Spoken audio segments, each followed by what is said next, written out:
All right, guys, so a little bit of an update. I have good news, I have bad news. The bad news is I didn't take any build footage of the first prototype.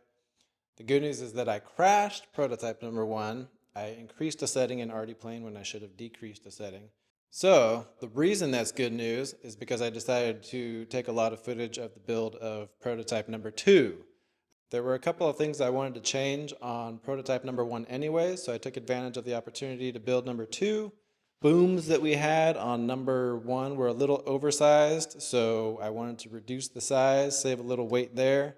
Don't worry about these mounts. This is definitely not what they would look like, but they're very light and they work for now, and they're 3D printed, so they're easy to make. You can't really tell, but the plan form is very slightly different. I actually shortened this outer wing panel quite a bit. We widened the center fuselage so it actually should stow in a smaller space. We changed the winding on the tip motors, so now I have a much bigger prop on the tip motors, but the motor is the same size, so hopefully that will increase my efficiency. In eCalc, it definitely increased it quite a bit over the old windings that we had. We had a higher kilovoltage, which usually is good. But in this case, the prediction was that the lower kilovoltage is going to be a lot better. So in other news, the CAD has been started. We're using this as the model for the CAD. I want you to keep in mind as we go through the build video, only the outer shell is really going to be similar to what's going to be on the final model. The construction techniques of this are very different than the construction techniques that we'll be using versus models coming out of the molds. That will be traditional hollow molded composites, whereas this is EPP. It's flexible. It's like the foam in a bumper in a car for crashing. So the outer shell remains aerodynamically true, and it gives us very good representation of how the final model will fly while allowing a few oopsies, crashes, and still having an airframe to work with after that happens.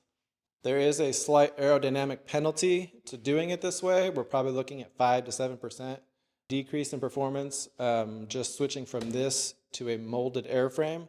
So I'm definitely looking for the performance to increase a decent amount just switching to molding, and the weight to go down a little bit. This is actually an extremely light way to make the airplanes, but handling will also improve as we're going to have a stiffer airframe. This is about this is pushing this technique about as far as you can go. I would never go bigger. I don't think I would ever build a bigger airplane out of this technique. See if I can demonstrate its flexibility.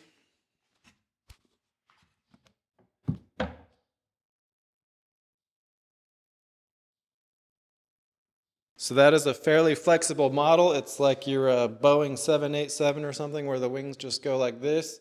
That is not desirable on an airframe this small.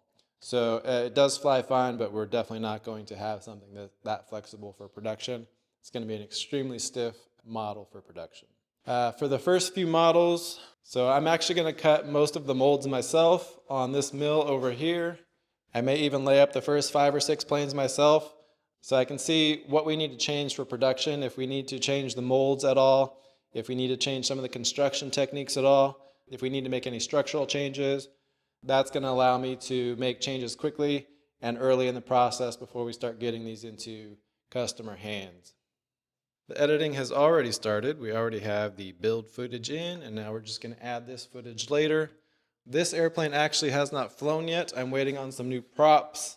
The last crash took out my last set of props, so this will fly probably later in the week or early next week once new props arrive. And then we will start getting you data on how that plane is performing at that point. So that's pretty much the current update. Let's dive into the build video. I hope you enjoy.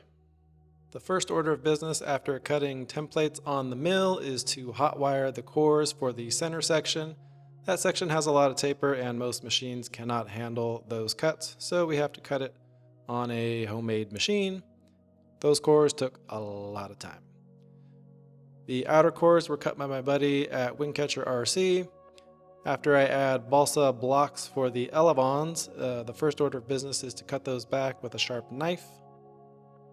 And then I come back with a sanding block that has a little bit of a curvature to it to get the reflex that the elevon has in there. accurately duplicated in that block. You can see I added a bit of a carbon trailing edge. It's just tacked on there with some super glue. It's going to be the skin that holds it in place later. Here I'm clearing out channels for the spar caps. It's just like 4 by 1 millimeter carbon strips, and we do 3 of those per side, top and bottom.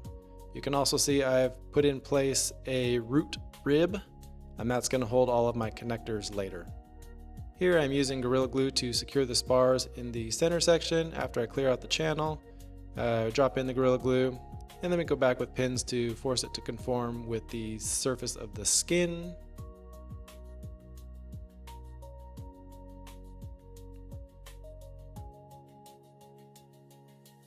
After that, I'm going to get everything set up to drop in the spar joiners. So everything needs to align, everything needs to be pre-cut, and then I'm going to drop in the Gorilla Glue, wet it out, and then drop in the spars, push the cores together.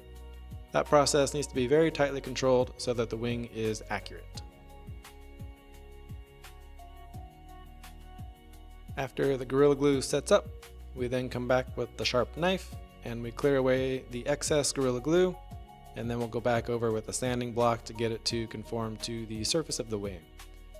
This is one of those parts of the process that decreases the accuracy of the airfoil, and why using this method, which is good for prototyping, is never going to give us quite the results that moving to a molded airframe will give us. Once all that's done, the next order of business is to clear out a slot for the servo. We start with a knife, and then we're going to switch to the Dremel for the final cleanup. And then we're going to clean out a channel for the wire extension that takes the power and signal all the way into the autopilot. After all that's cleared out and ready to go, I come back in and bond the servo with goop. Goop works on this type of foam as it does not eat the foam. It will, however, eat most foams that you would normally use for traditional composites. So definitely don't try this on something like XPS. I'm going to then throw on a little weight so that it does not shift while that cures, which is going to take a while. So I'm going to go work on the other wing. After the goop cures, I am then going to add the wire extension that's coming from the wing joint.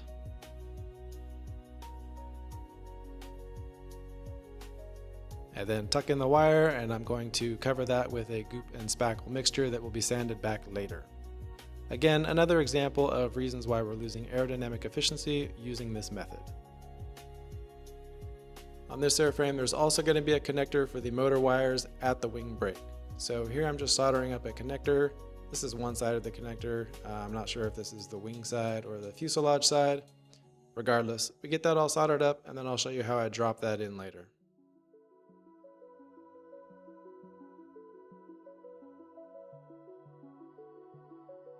It's a long wire run, and the longer a wire run you have, the more it acts like an antenna. I definitely don't want any interference messing with the signal going from my autopilot out to the motor. That could be very problematic, and braiding helps resist any interference. This is the same thing you would do for long servo wires as well. You can either braid them, twist them. Either way, it helps resist interference and unwanted signals and behaviors. Now I'm just cutting out a hole for our motor wire connectors in the plywood rib on the center section. And then I clear out some foam. You'll see why I need to do that here in a second. And here we go. So all this stuff is going to be secured with goop. We pre-fill the areas with goop, and then I'm going to slide the wing together and make sure the connector is placed right in the center of the joint. It takes a while, and it's a little bit of a finicky process. You really have to pay attention so that the connector doesn't slide one way or the other while you're doing this. And then you're going to leave it there for many hours. In this case, I actually threw it in the large oven I have in the back to accelerate curing. All those processes make a mess in your foam, so then we come back with the goop and spackle mixture. It's going to fill in all of the low spots. You got to do this 3 or 4 times to get a smooth surface. After you put it in, you let it cure for a while, and then come back and sand, repeat, and on and on and on. But this process is critical not only to maintain the airfoil as best as possible, but it's also critical for adhering the Kevlar that will get applied later. If I don't treat the foam this way, I'm never going to get a good bond between the Kevlar coming later and the foam core. So after the cores are looking pretty darn good, it's time to put on the Kevlar.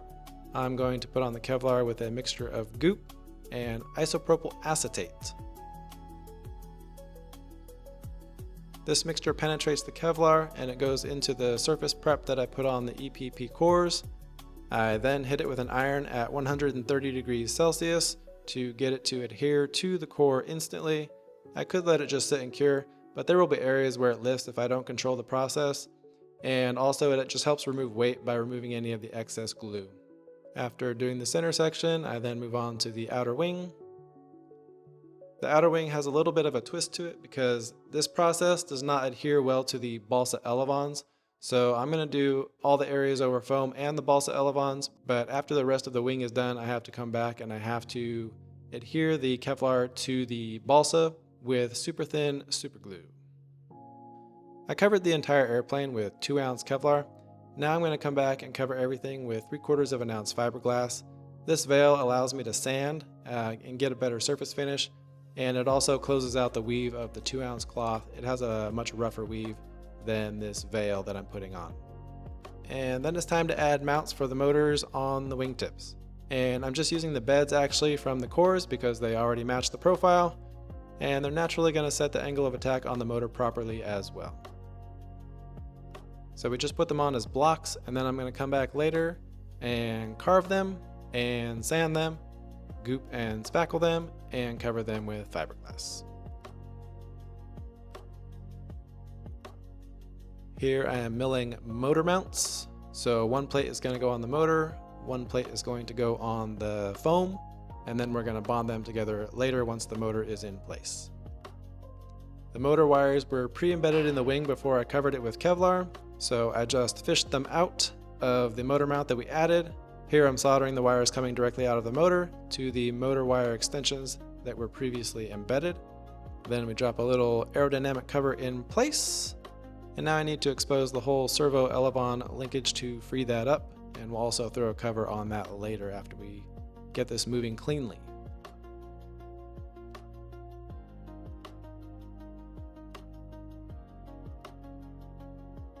On this prototype there are 2 hatches. There is one in the rear that's going to hold the radio and the GPS, and then we're going to have one further forward for all of the main electronics. Before I glued all these cores together, I hollowed out the center of them, such that when I've cut out the perimeter of the hatch, I can lift the whole hatch out cleanly. If I didn't do that, there would be no way to lift off a hatch without destroying the wing. However, I did not really precisely clean out the cores, so I have to come back and do that later. The more foam I leave in there, the stronger everything is when I'm doing all my covering, dropping in spars and all that kind of stuff. So I actually want to leave in as much foam as possible before this step. But now that everything's in place, we've put in the skin, we've done all the skin treatments, the spars are in place, covering's in place, we're going to go back in later and clean everything out as much as possible without weakening the structure. And we go through a lot of X-Acto blades in this process. It takes very few cuts before the X-Acto goes dull and starts just tearing at the foam rather than cleanly cutting the foam.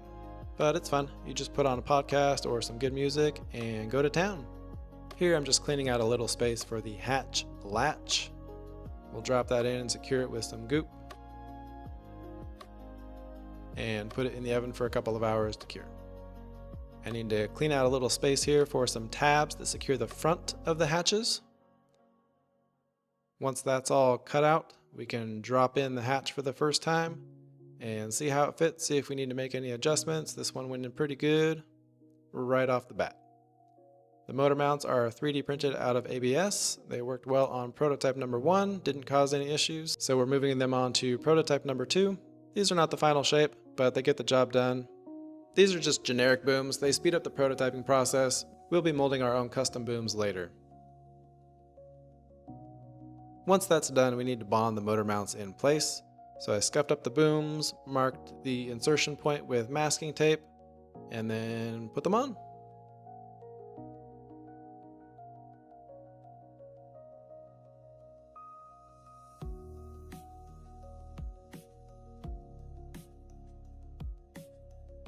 Finally, we secure the motors on the booms, and then I push the wires up into a pre-cut channel in the wing, secure the booms with epoxy, and that's pretty much it. I'm not really going to go too much into the electronics install on this build. It's very generic to any RDplane VTOL setup, of which there are many videos out there already explaining how to do this. I'm just using a Cube Orange Plus. So that's pretty much it for this video. The next step is to get this maidened once the props get here for that. So stay tuned and we'll let you know how that goes.